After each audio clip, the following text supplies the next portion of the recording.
ممنوع يكونوا عندنا مهرجانات باهظه وحنا باقي ما عندناش هليكوبتر في كل مدينه.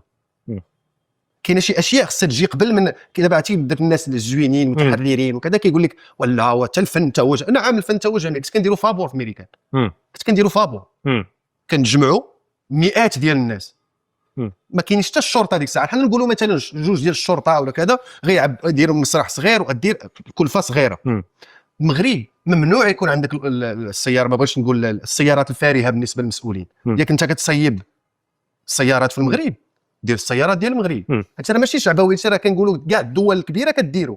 الرئيس الفرنسي كيبقى راكب سياره فرنسيه، الالماني الامريكي كذلك. ما يمكنش انه انت دوله فقيره ما عندكش هذاك الرغد، عندك السيارات الفارهه للناس وكتضارب عليها.